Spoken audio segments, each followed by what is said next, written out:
See this one, this question is asked in GATE 2011. Consider an instruction pipeline with 4 stages S1, S2, S3 and S4, each with combinational circuits only. So they are talking about the stages. We have 4 stages and these 4 stages are given like this, and they have given the delay only for the combinational circuit. Okay, and the pipeline registers are required between each stage and at the end of the last stage, which means they are trying to place the pipeline register here, here, here and here between each stage and at the end of the last stage, right? So why are these pipeline registers required? Only in the case of pipelining. If you are not going for pipelining, these registers are never required. Okay, so these registers are required only in the case of pipelining. If you don't do it, then it is not required. If you don't have pipeline, then simply all these 4 stages can be combined as a single executional unit and the total time taken will be added up. Okay, and now they're asking if this is the case, if this one is taking 5 nanoseconds, 6, 11, 8 and each one is having its own register, right? Then for the pipeline processor or for the pipeline here, we are going to consider this entire thing as if it is one stage now. Even though the stages are given, we have to combine with the register, right? Now after combining them, we have to talk about the delay. So this one is going to have 6 nanoseconds delay, this one 7, this one 12 and this one is 9, right? So if you see this, the largest delay is 12 nanoseconds. Therefore, we have to apply a clock with a frequency equal to 1 by 12 nanoseconds, right?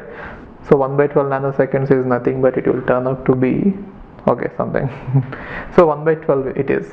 So we are going to apply every all the stages with the same time. Now they are asking about what is the approximate speed up of the pipeline in the steady state under ideal conditions when compared to the corresponding non-pipeline implementation. I told you that speed up is always calculated like this. Speed up is equal to time taken to execute an instruction without pipeline divided by time taken to execute an instruction with pipeline, right? So see this, what is the time taken to execute an instruction without pipeline? If you don't have this pipeline, what are the things that I have to remove? I have to remove all the registers, right? So I can remove this register, this register, this register, this register, and now we have to add up the cost. So it is 5 plus 6 plus 11 plus 8. It is going to be 30. Therefore, time taken to execute an instruction without pipeline is nothing but 30 nanoseconds divided by time taken to execute an instruction with pipeline. So how can I execute an instruction with pipeline? If I apply the pipeline, then for every clock I'll be executing one instruction, isn't it? That is what happens ideally, and they are talking about ideal conditions. See, this will not happen in practice, but then ideally, yes, it will happen. What is it? Clocks required for an instruction is going to be 1. Now what is this time of the clock here? So time of each clock is nothing but 12 nanoseconds, right? Therefore 12 nanoseconds is the time taken to execute with pipeline. Without pipeline 30 nanoseconds, with pipeline 12 nanoseconds. So if you divide it, it is going to be 2.5, right? So 2.5 is going to be the answer. Now you might get a doubt. Ideally the speed up has to be equal to number of stages. Here the number of stages are 4, therefore the answer has to be 4, and of course the option is also showing, one of the options is showing as 4, but then we are not going to get 4 because of the uneven delays. Since the delays are uneven, this will never happen.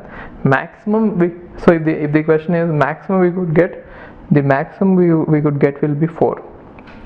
But here what is the speed up we are getting? 2.5. In case if the delays are not given, if they are saying that there are 4 stages like this, what is the maximum speed up we could get under ideal conditions? Then the answer will be 4. But here since the delays are given, we have to calculate this way. Whenever delays are given, use this formula. If delays are not given, then the speed up is always going to be equal to number of stages under ideal conditions, right? Practically we'll never reach there, we'll be close to that. We have already analyzed it. Okay, fine. Hi, if you are planning to do masters, then doing masters abroad is better than doing masters in India. I'll give you all the reasons. So first reason is Out of 1 lakh students who take GATE every year, there are only 500 seats in old IITs. So all the IITs put together have an acceptance rate of 0.5%, and IITs, universities better than IITs, they have very good acceptance rate like 30%, 40%, but all the IITs put together have an acceptance rate of 0.5%. And if you are working hard to get into IIT Bombay's ranking is 177 and IIT Roorkee's ranking is 400. If you are happy to get into IIT Roorkee, then getting into universities better than IIT Roorkee is easier compared to getting into IIT Roorkee. And looking at the salaries for computer science, for software jobs, if you have done your masters in computer science in US, the salaries are ranging from 80 lakhs per year to 1.2 crore per year. So even if you take an average of 1 crore per year, your savings will be much higher than the salaries in India. After taxes and your cost of living, you can easily save 40 to 50 lakhs per year. And in India, the maximum jobs that you get is around 30 lakhs. So your savings will be much greater than the salaries in India. And these are all the services that we provide. University shortlisting. So depending on your profile, we will shortlist what are the universities that you have to apply, and statement of purpose building, and then LOR guidance, and GRE and English test assistance, and education loan assistance. So you don't have to have any collateral, which means without any security, now you can get education loan. Getting education loan is very simple these days, and whatever the amount of fee that you have a range of universities. You can apply for 10 lakh universities, 20 lakh universities, or 50 lakh universities. But whatever it is, you are going to get complete education loan, and you can pay off your education loan in 1 year after you get a job. And then we do visa assistance, mock visa interviews, and then connecting with the university alumni. So now you might ask why we should join Game of Visas. So the answer is we have 90% success rate, 99% success rate. And these are all the destinations that we guide the students to. So we guide students to any country that you want to go. So now it is not just USA. We guide to UK, Germany, Australia, Canada. So we guide students to all the countries. We work with all the destinations. And if you are interested in going abroad, you have to just drop us a message on this WhatsApp number 9494 555 454. Okay, thank you.